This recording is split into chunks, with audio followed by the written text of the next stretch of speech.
But I ball so hard that, you know, it's undeniable. Whoa! I'm beating you so bad, it's like beating a 5-year-old at fucking checkers. See, this offensive sort of stuff does not earn their respect. I earn their respect in the most respectful way. Oh, you know how you earn the respect? How? After you beat him, you just go. Because I ball so hard. You just got Nelson. Oh, man, he puts himself in there. Nelson! You just got Nelson. I don't think the mic's gonna pick up my audio. Let me get a 1 2 1 2. 1 2 1 2.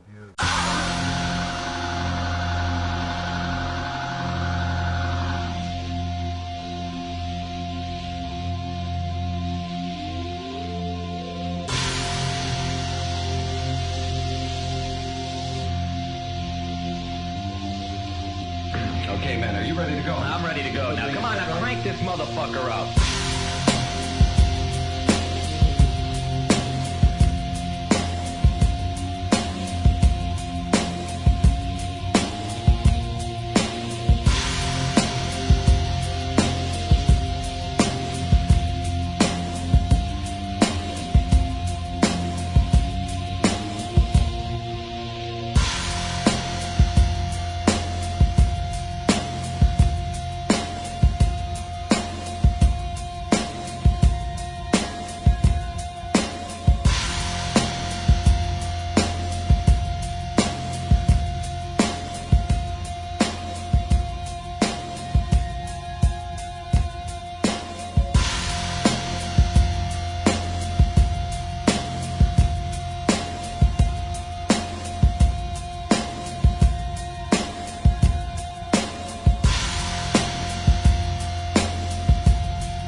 Been invaded by Irishmen.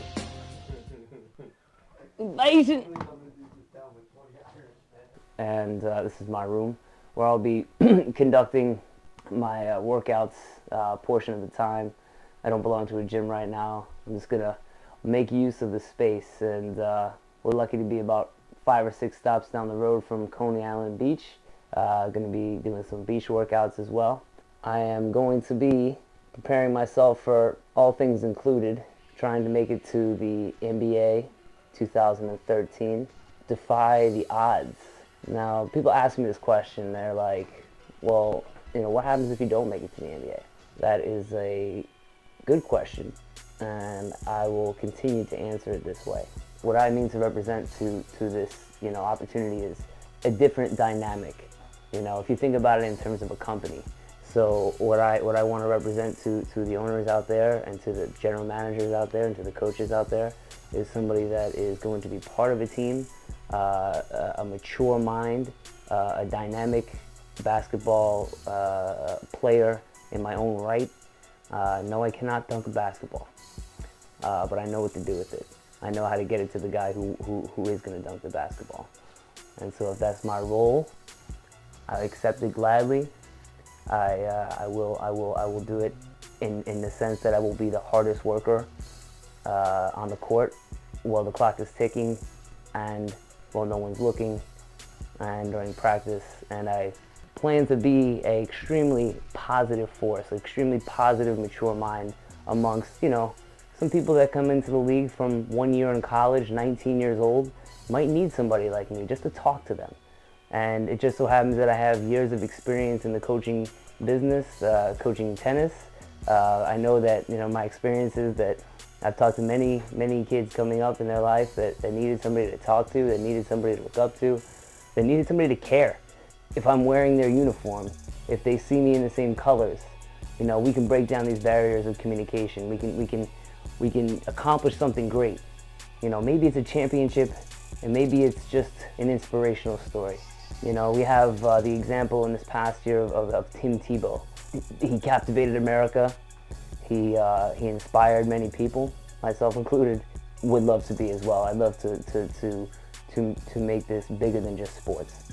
But then we have the case of Jeremy Lin. Different culture, different dynamic, Asian American player, comes to the Knicks, a team that spends a lot of money, comes to the team because, you know, he gets an opportunity and tells the story of the 2012 New York Knicks. Once again, this is the idea of what I want to represent. Once again, the question, if I don't make it to the NBA, there's other things out there for me to do. There's other ways for me to be a part of this workforce and this growing world. You know, it's just that this is my choice. I was doubted my whole life, you know, to play basketball. And when I got to the point where I realized that I was a man, I realized I was going to make my own decisions. And that nobody was going to tell me anymore that I couldn't do this. I come to the realization because I studied it. I come to the conclusion because I care about it. I'm pushed to this point, which is fine with me. But this is where I choose to direct my energy. You know, I'm as fast as any of those guys out there. I play just as hard, if not harder. So I'm looking for my chance out there, NBA. NBA owners and organizers and general managers and coaches, there's an opportunity for you too. So this is some words I like to live by. It's a speech I got out of a basketball book, but I think the words were written about 1944. And it goes like this. It is not the critic who counts, not the man who points out where the strong man stumbled, or where the doer of deeds could have done them better.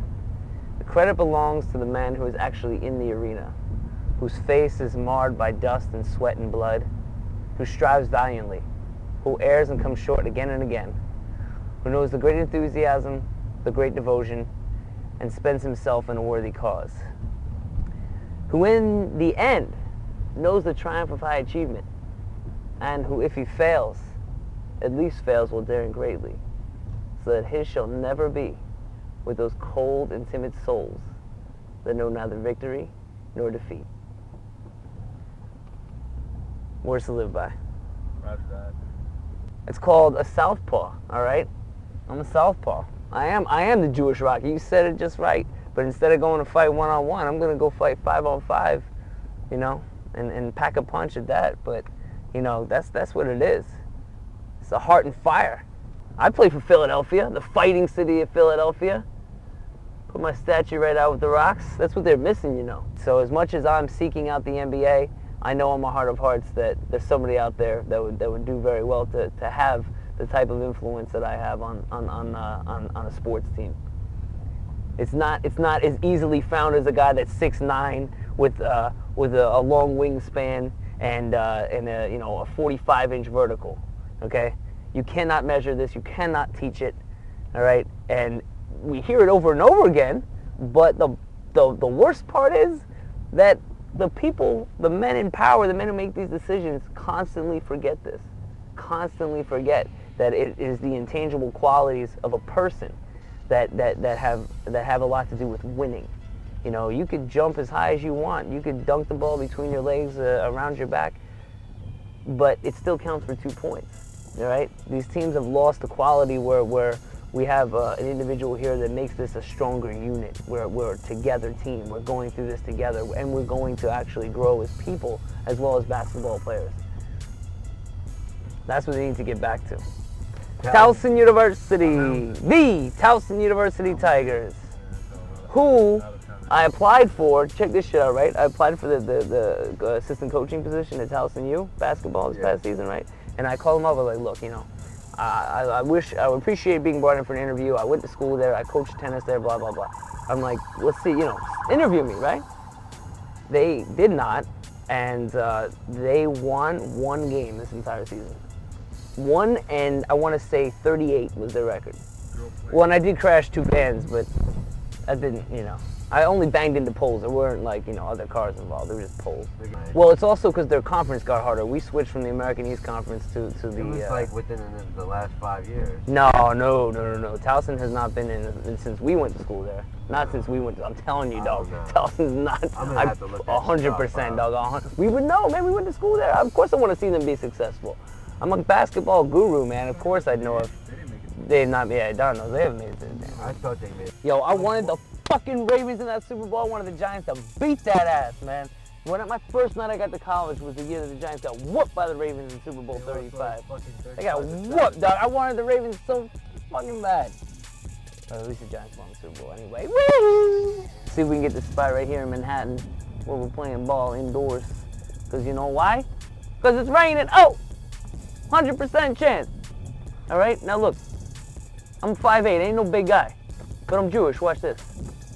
All right, we're gonna go play some basketball right now, all right? And we're gonna show them, all right? I'm not gonna ask anybody to buy me candies. I don't need nobody buying me candies, all right? But I'm gonna take their candy from them, all right? And it is kind of like taking candy from a baby, but I would not say that to their faces. Thank you very much.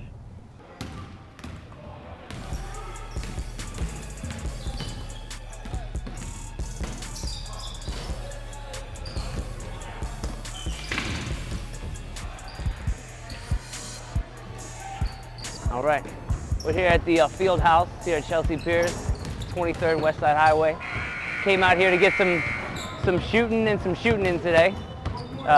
Starting this documentary, first time playing indoors in New York, and just so happened we came across a game that needed a fifth player. Unfortunately, our game was cut short because a guy was hit in the back of his head and had some stitches needed. And the game got cut short. But up until that point, I was put on a team that, you know, had mostly bigger players and needed a point guard.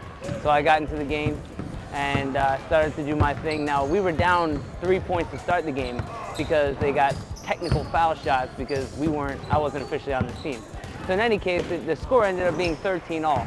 And I remember hitting a three-pointer with about, I want to say about a minute left in the half or maybe two. And that's the shot that I felt was going to set me off for the day. So I got my sweat going. I didn't come here and expecting to play in the league game, expecting to play in a pickup game, but things are what they are. You always got to be ready to go. So I was lucky enough to get in the game, and I had 7 of my team's 13 points. More importantly than points, I try to set a tempo. Every time I go out to play, set a tempo on offense. Obviously, communication is key. These guys have been playing together for a certain amount of years, but there's a language that exists amongst, you know, basketball players. There's a chemistry that exists, and once they realized I was legit, you know, they're willing to let me play. So it was a good shoot. It was a good start. I have the opportunity now to pay 200 hard-earned dollars. For me, that's I want to say 5 tennis lessons. For me that I'll have to teach to make sure I get into this league, and today will be a blessing because, you know, we have showed up at the right place at the right time with Chris TECHFALL's page, G Nelson, or Nelson, and Donny Dirts, of course. I will sign off for now, and we'll pick it up again soon. That's a very good question. I don't know. I don't think they were the Philadelphia 76ers first. You don't know? No. That was the year that we signed the Declaration of Independence, 1376. Ah, there you go. And that was in Philadelphia, so that's why they're called the 76ers. So why are the 49ers called the 49ers? Because that was like the gold rush was 1949. So there was a 40 or 8 or 19, not 19, but 1849. So that was when the gold rush happened, and it happened in San Francisco. So there was a San Francisco 49ers. Yeah, I mean, I know a little bit about sports. You see, I'm not saying I'm a fucking. We had our driver, and our B-roll shooter, and our entertainment. Man, we had him come up with the information we needed. We acted like a team just now. My family's okay? from fucking Ducktown, man. The family's from Ducktown, man. Ducktown, bro. Right? Come Ducktown. on, man. It's a Philadelphia town. It's not that far away, baby. All right, let's not create border wars here. It doesn't matter. You're from Baltimore. But I don't know how that guy's a fucking DC. Boston fan. I'm like, come on, man. You're from Ducktown, but you're a fucking Red Sox fan. Keith, if you're gonna say Baltimore, you have to say it slow. Baltimore. Towson. Hey, you. Townsend.